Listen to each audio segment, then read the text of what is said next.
Alexander Cole adjusted his watch as he stepped into the restaurant, the gold catching the candlelight. At 35, he had built an empire from code and ambition. But tonight, he wore jeans and a black sweater, trying to look like anyone else. His assistant had laughed when he admitted to using a dating app. "You're a billionaire," she'd said. "You could have anyone." But that was the problem. Everyone wanted the money, the power, the headlines. No one wanted the man who still woke at 3 a.m. with panic clawing at his chest. The restaurant hummed with warmth. Wine glasses clinked.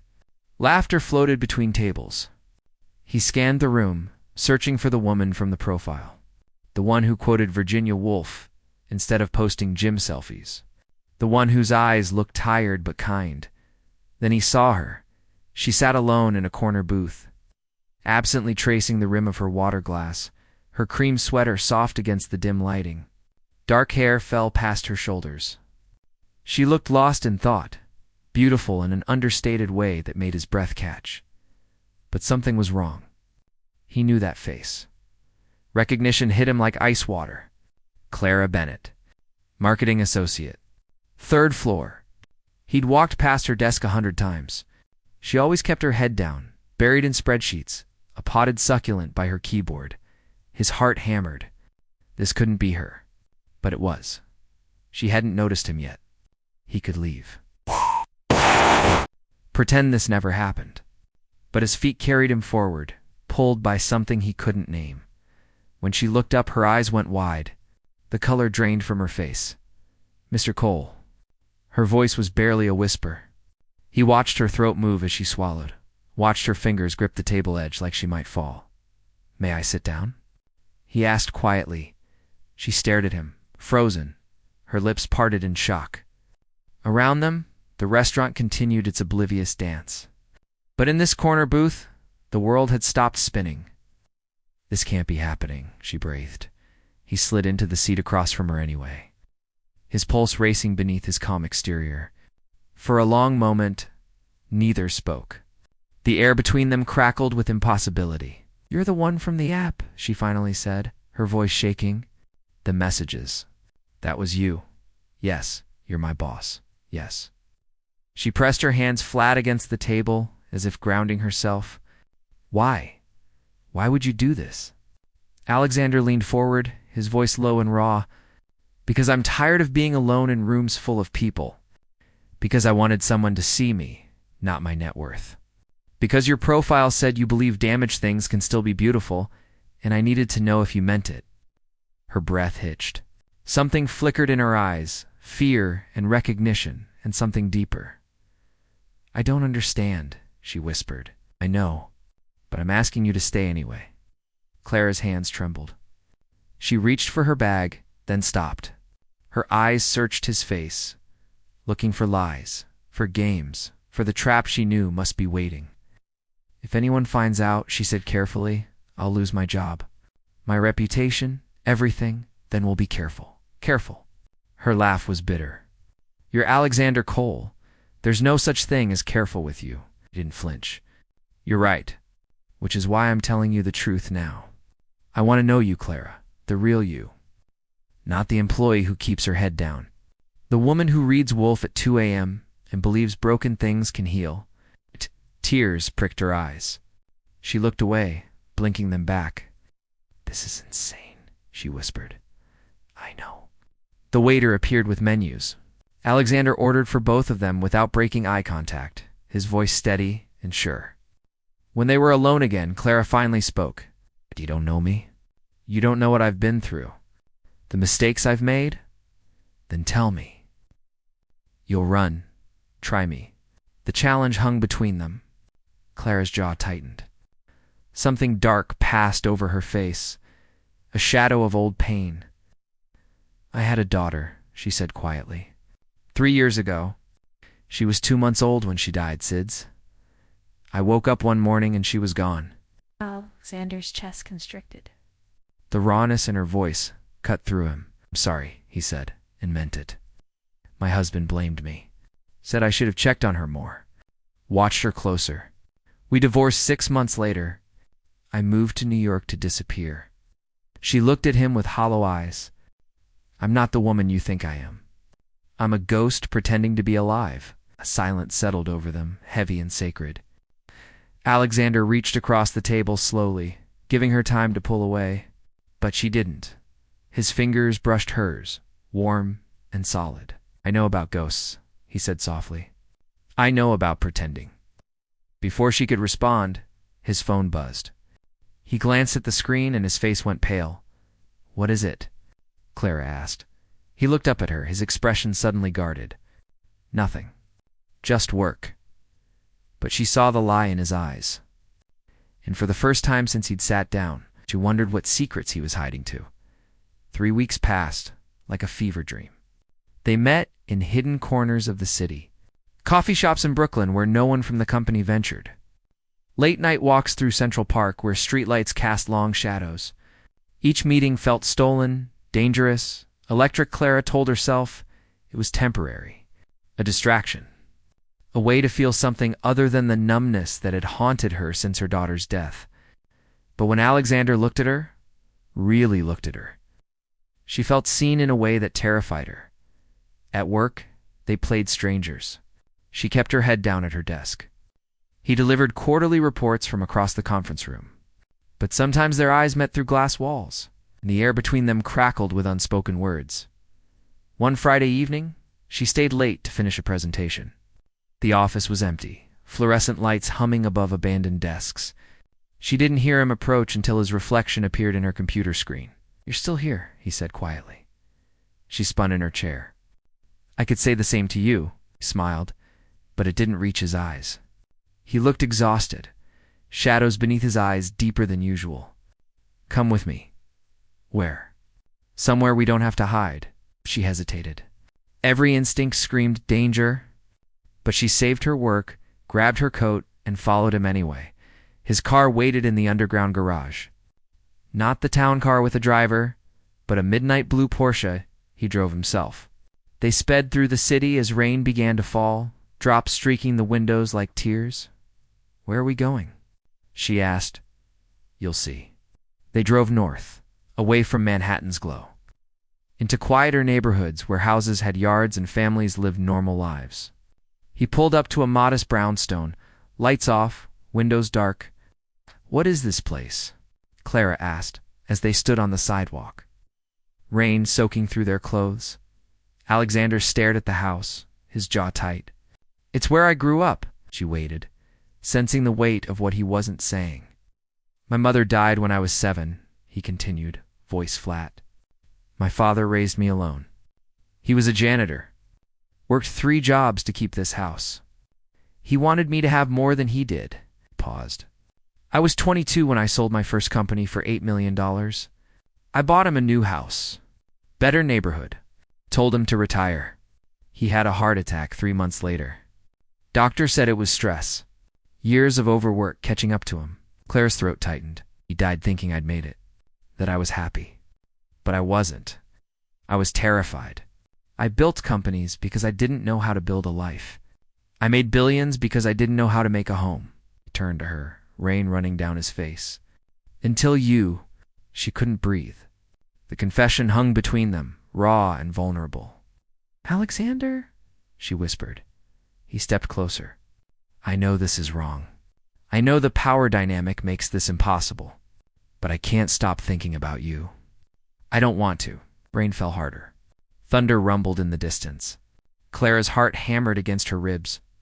"I'm scared," she admitted. "So am I." They kissed in the rain, desperate and searching, tasting salt and fear and something that felt dangerously like hope. His hands cupped her face. Her fingers tangled in his wet hair. The world disappeared. When they finally pulled apart, both breathless, he pressed his forehead to hers. "Stay with me tonight," he whispered. She should say no. She should run. But she nodded instead. They drove to his penthouse as lightning split the sky. His apartment was all glass and steel. The city spread below like a glittering map. But Clara barely noticed. They shed wet clothes, leaving puddles on marble floors, moving toward his bedroom like magnets drawn together. They made love slowly, carefully, as if afraid to break something precious. His hands learned her scars. Her lips traced his shoulders. In the darkness, they whispered confessions they'd never spoken aloud. Afterward, she lay against his chest, listening to his heartbeat. "I haven't felt this alive in years," she whispered. He kissed her hair. "Neither have I." But as dawn broke, painting the sky in shades of pink and gold, Clara's phone buzzed on the nightstand. She reached for it sleepily, then froze. 15 missed calls, 10 text messages, all from the same number. Her hands shook as she opened the first message. "I know where you are. I know what you've been doing. And if you don't meet me today, everyone else will know too." The sender, her ex-husband, Clara sat up, the sheet falling away, her body going cold. "What's wrong?" Alexander asked, instantly alert. She couldn't speak, couldn't breathe. The room spun. He took the phone from her trembling hands and read the messages. His expression hardened to stone. "Who is this?" "My ex-husband," she whispered. "Marcus. What does he want?" She closed her eyes, nausea rising. "Money. He always wants money. He's been harassing me since the divorce. I have a restraining order, but he doesn't care." Alexander's voice went dangerously quiet. "Has he hurt you?" She didn't answer, which was answer enough. He stood, pulling on clothes with sharp, controlled movements. "I'll handle this." "No," she grabbed his arm. "You don't understand. If he finds out about us, about you, he'll destroy everything. He'll go to the press. He'll make sure I lose my job. He'll ruin both of us out of spite. Let him try, Alexander, please." Tears streamed down her face. "You don't know him. He's cruel. He's relentless. When our daughter died, he blamed me to everyone. My family stopped talking to me. I lost everything. I can't go through that again." He cupped her face, forcing her to meet his eyes. "You're not alone this time. I won't let him hurt you." She wanted to believe him, but fear had its claws deep in her chest. "I have to meet him," she said. "It's the only way. Then I'm coming with you." No, that's what he wants. To see you, to have leverage. Alexander's jaw clenched. "Clara, please, trust me. I'll handle it." But even as she said the words, doubt gnawed at her. Because she knew Marcus, knew his capacity for cruelty, and she had a terrible feeling this was only the beginning. Clara met Marcus in a diner on the outskirts of Queens, far from anywhere she might be recognized. The fluorescent lights buzzed overhead, casting everything in sickly yellow. She sat in a corner booth, hands wrapped around cold coffee. Watching the door, he walked in at exactly 2 p.m., tall, sharp-featured, wearing a suit that probably cost more than her monthly rent. Marcus had always been handsome in a predatory way. Now he looked polished and dangerous. He slid into the booth across from her, smiling like they were old friends. "Clara, you look well. New relationship agrees with you." Her stomach turned. "What do you want?" "Straight to business." "You've changed," he signaled the waitress. Ordered coffee he wouldn't drink. When they were alone again, his smile vanished. "I want what's mine." "We're divorced. You don't get anything. I get alimony. Or did you forget? You haven't asked for a payment in 8 months, because I was being generous." But then I saw something interesting. Pulled out his phone, tapped the screen, turned it toward her. The photo showed her and Alexander kissing in the rain outside his childhood home. The image was grainy but unmistakable. Clara's blood turned to ice. "Where did you get that?" "I have friends. People who keep an eye on things for me." He leaned back, savoring her fear. "Alexander Cole. Quite the catch. I always knew you'd land on your feet. Tell me, does he know about our daughter? Does he know you were too depressed to get out of bed, that I had to do everything while you lay there like a corpse? That's not what happened, isn't it? That's what I'll tell the press. That's what I'll tell his board of directors. That he's sleeping with an unstable employee who let her own child die from neglect." Rage flooded through her. "She died from SIDS. The autopsy proved it. Autopsy says what autopsy says. But people believe stories, Clara, and I'll make sure everyone hears mine." Her hand shook. "How much?" $2 million. She laughed bitterly. I don't have that kind of money, but your boyfriend does. And if he cares about you, if he cares about his reputation, he'll pay it. Consider it the cost of silence. Clara's mind raced. $2 million. It might as well be 2 billion. Alexander would pay it. She knew he would, but it wouldn't end there.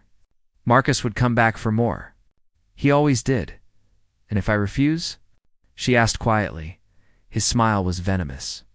Then by Monday morning, every news outlet in New York will have this photo and a very interesting story about corporate misconduct. His company's stock will tank. You'll be fired for fraternization, and I'll make sure you never work in this city again. The walls closed in. The diner's sounds faded to white noise. She felt herself fragmenting, the careful life she'd built crumbling like paper. I need time, she whispered. You have 24 hours. I'll text you where to wire the money. Stood, dropped a 20 on the table. It was good seeing you, Clara. Give my regards to your billionaire. He walked out, leaving her alone in the booth, her coffee gone cold. Her world collapsing, she sat there for an hour, numb and shaking. Then she called Alexander. I'm coming to get you, he said immediately when he heard her voice. No, I'll come to you. She took 3 trains back to Manhattan. Walk in the last few blocks to clear her head, but by the time she reached his building, she still didn't know what to say. He met her at the door, pulling her into his arms before she could speak. She collapsed against him, the tears finally coming. Tell me everything, he said. So she did. The photo, the threats, the $2 million. He listened without interrupting, his jaw growing tighter with every word. When she finished, he was silent for a long moment. I'll pay it, he said finally. No, Clara, if you pay him, he'll never stop. You don't know him like I do. He'll bleed you dry and destroy us anyway. Then what do you suggest? She pulled back, looking into his eyes. We end this.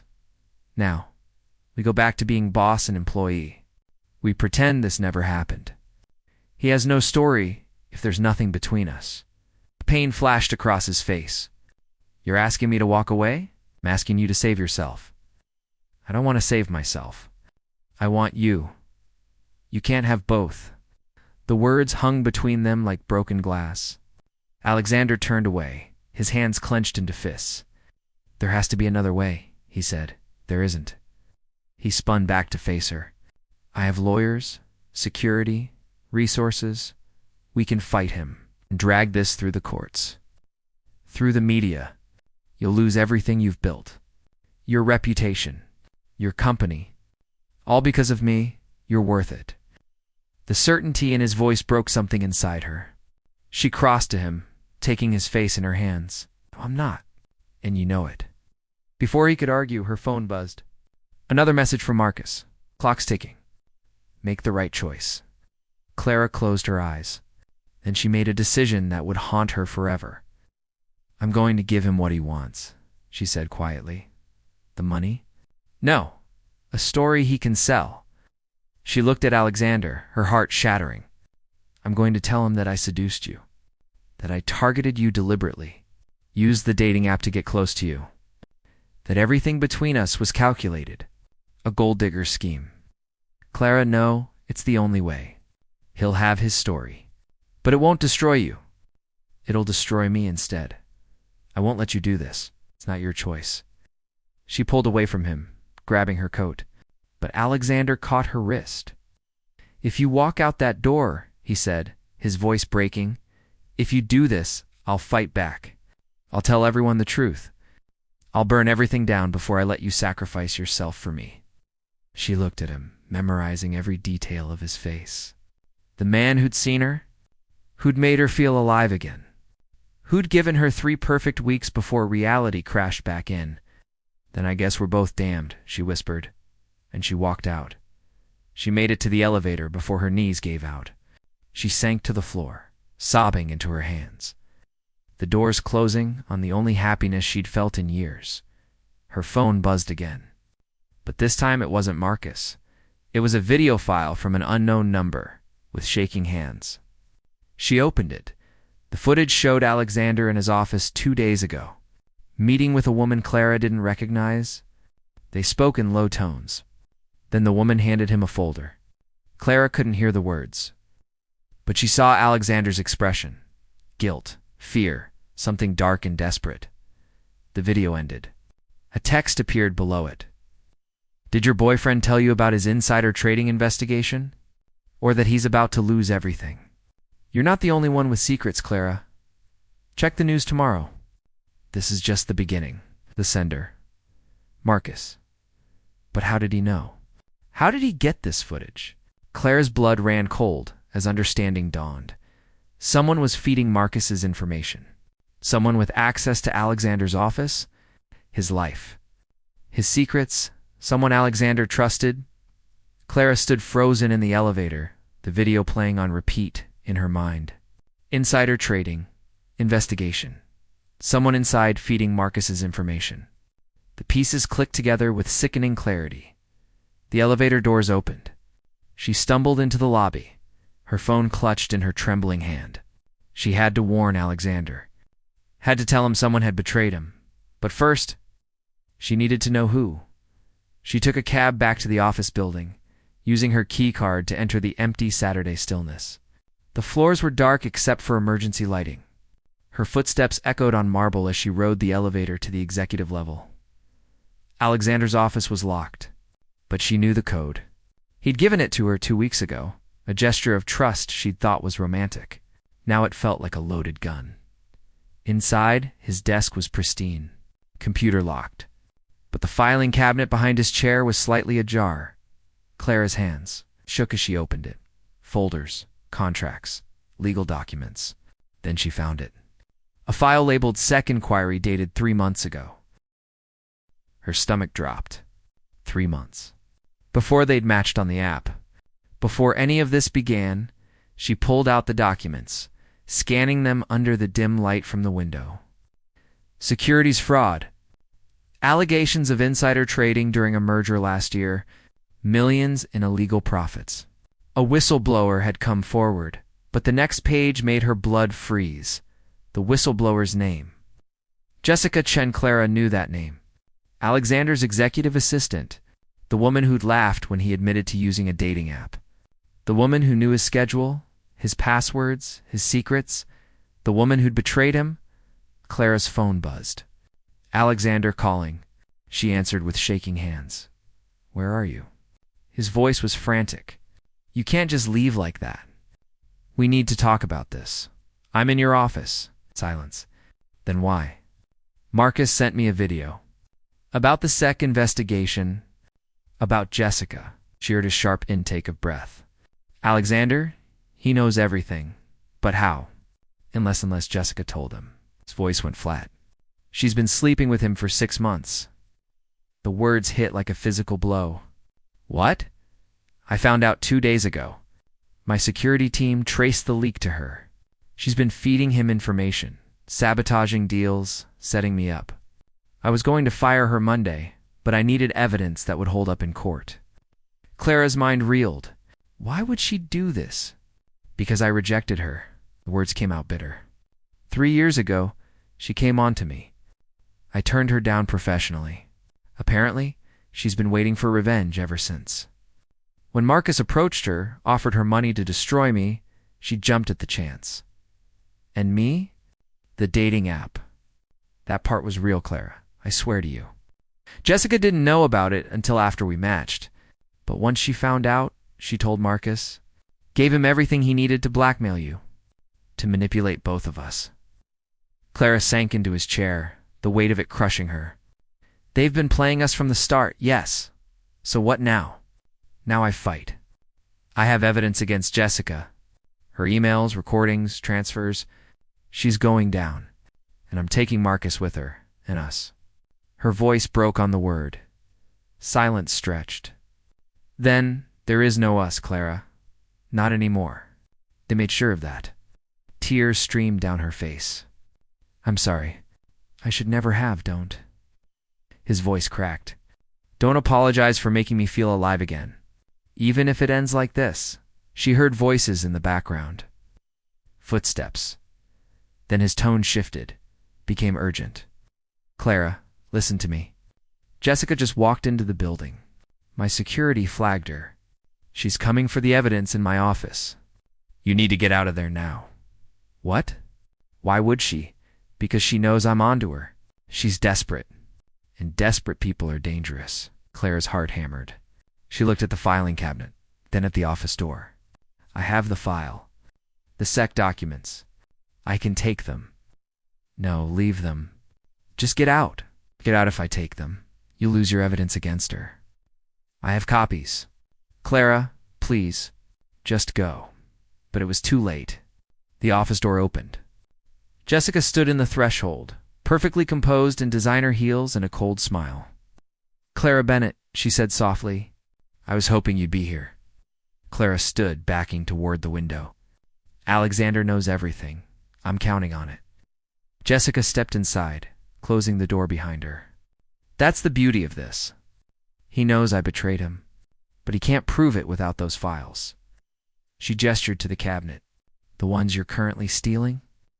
Understanding crashed over Clara like a wave. The security cameras? Exactly. In about 30 seconds, building security will see you breaking into Alexander's office, going through his confidential files. They'll see you taking evidence. And when the SEC asks why, I'll tell them you were covering your tracks. That you and Alexander were in on the insider trading together. That you used your relationship to help him hide his crimes. Oh, that's insane. No one will believe it. Jessica's smile widened. Won't they? You're sleeping with your boss. You've been sneaking around for weeks. You have motive and access. And poor Alexander, he'll be so devastated by your betrayal, so shocked that the woman he trusted could do this to him. Clara's hands curled into fists. You're destroying an innocent man because he rejected you? I'm destroying an arrogant man who thought he was untouchable. Who thought he could have everything? His empire, his moral high ground, his redemption story. But men like Alexander don't get redemption. They get what they deserve. And what do I get? Prison, probably?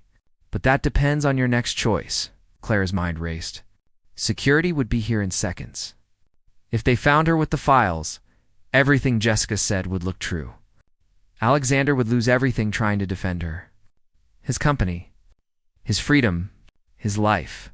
But if she walked away, left the files, there was still a chance. Alexander had copies. He could still fight. He could still win, unless she gave him a better option. Clara looked at the files in her hands, then at Jessica's triumphant expression. And she made the hardest choice of her life. You're right, she said quietly. I can't let him go down for this. She walked to the window. 30 floors up.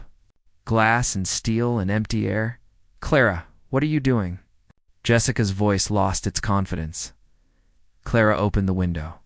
Cold night air rushed in, ruffling papers on the desk, giving him a way out. You're insane. You can't tell Alexander I'm sorry.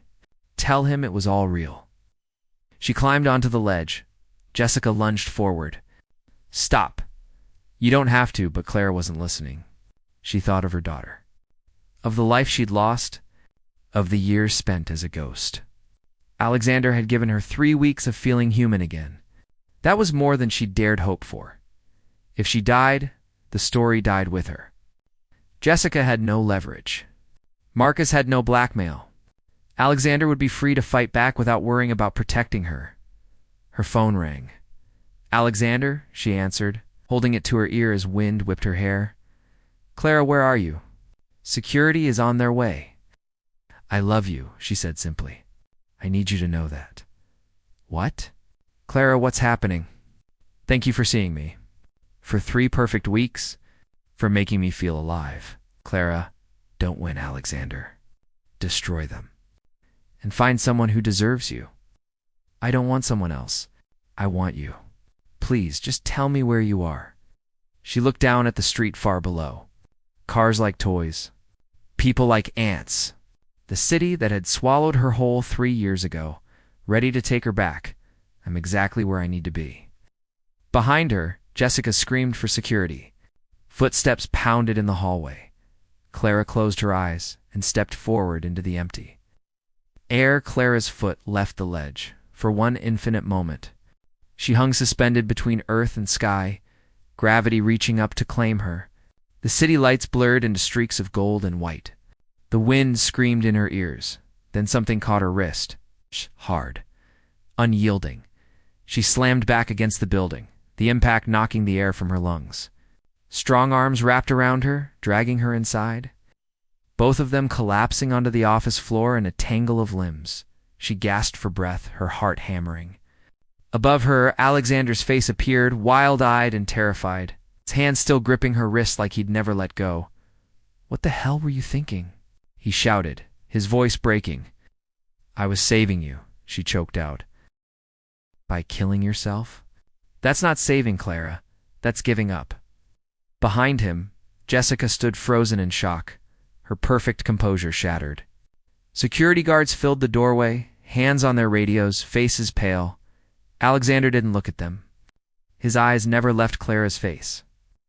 "I can't lose you," he whispered. "Not like this. Not ever. But Jessica, she has the cameras. The evidence, let her have them." "I don't care. You'll lose everything." "I already lost everything once." His thumb traced her cheekbone, wiping away tears she didn't know she'd cried. "When my father died, I built an empire to fill the emptiness. But it's still empty, Clara. It's always been empty. Until you—" She shook her head. "I'm broken. I'm damaged. I couldn't even save my own child. You are not your worst day. You are not your deepest wound.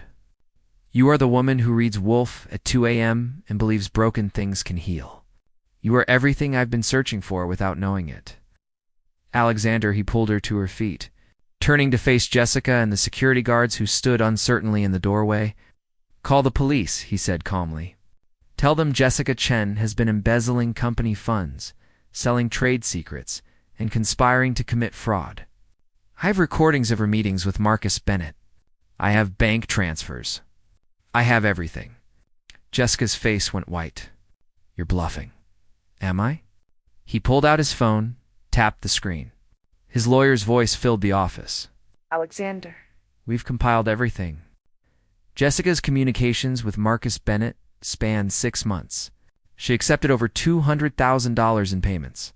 She leaked confidential merger details that cost her company $15 million. "We have enough to prosecute." Jessica stumbled backward. No, you can't. I already have." Alexander's voice was ice. "The SEC has been investigating me, yes. But they've also been investigating you, thanks to evidence I provided 2 weeks ago. You wanted to destroy me? You just destroyed yourself." Security moved forward, flanking Jessica. She looked at Clara with pure hatred. "This isn't over," she hissed. "Yes," Clara said quietly. "It is." They led Jessica away. Her protests echoed down the hallway until the elevator doors closed. Silence settled over the office. Alexander turned back to Clara, his expression softening. "There's one more thing," he said. He pulled up another recording on his phone. Marcus's voice filled the air, slurred and boastful. "Yeah, I've been blackmailing her for months. Cole's just the latest. Rich people are so easy to manipulate. They think money can solve everything." The recording continued, detailing threats, extortion, violations of the restraining order. When it ended, Alexander looked at Clara. "He's been under surveillance since yesterday. The moment he made contact with you today, he violated the restraining order. He'll be arrested within the hour, along with charges for extortion and conspiracy." Clara's knees weakened. "How? When did you the night you told me about him?" "I called every favor I had, hired the best investigators, had them dig into his life. I told you, Clara, I wasn't going to let him hurt you." She covered her mouth with her hand, tears flowing freely now. "You did all this while I was planning to die? I did all this because I love you." The words hung in the air, raw and true. "I don't care about the optics. I don't care about the company gossip. I don't care about anything except keeping you alive and safe. But your reputation, the board will have to accept it. And if they don't, I'll step down. I'll sell the company. I'll walk away from all of it." He took her hands. "You said broken things can heal. Prove it. Heal with me." Clara looked at him, This man who'd seen her ghosts and loved her anyway. Who'd built an empire, but would burn it down for her. Who'd caught her when she fell. "I'm still scared," she whispered. "Good, so am I. But let's be scared together." She thought of her daughter.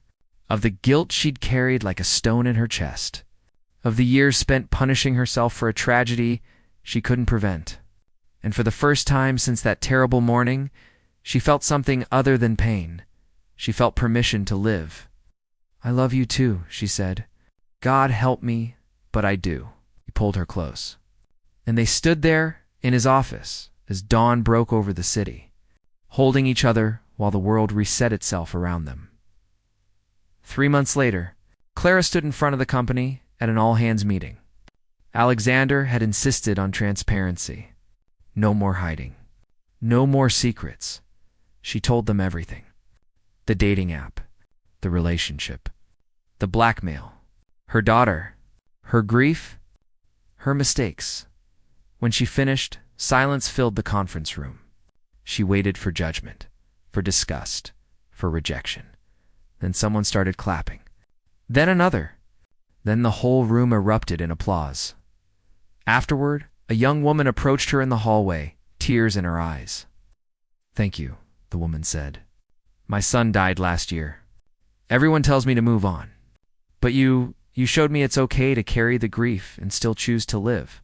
Clara hugged her. Two strangers united by loss and the courage to survive it. That evening, she and Alexander walked through Central Park as autumn leaves crunched beneath their feet. He'd stepped down as CEO the week before, staying on as chairman, but letting someone else carry the daily weight. He was learning to build a life, not just an empire. "Oh, do you regret it?"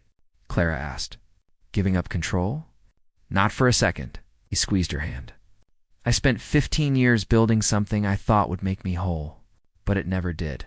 This is what whole feels like." She leaned into him as they walked. Ahead, the city glowed against the darkening sky. Behind, their shadows stretched long and intertwined. "I thought about her today," Clara said softly. "My daughter. But for the first time, I remembered the joy instead of just the pain. I remembered her smile, her tiny hands, the weight of her in my arms. She would want you to be happy." "I think she would." Clara stopped walking, turning to face him. "I think she'd want me to forgive myself, to let love back in. To choose life." Alexander cupped her face gently. "And have you chosen life?" She thought about the night on the ledge. The moment she'd stepped into empty air. The hand that had caught her and refused to let go. "Every day," she said. "Every single day." They kissed as the first stars appeared overhead. Two damaged souls who'd found each other in the darkness and decided to build a light together. Clara never forgot the weight of her grief, but she learned to carry it alongside joy, alongside hope, alongside the messy, beautiful, terrifying possibility of love. And in the end, that was enough. More than enough. It was everything. The end.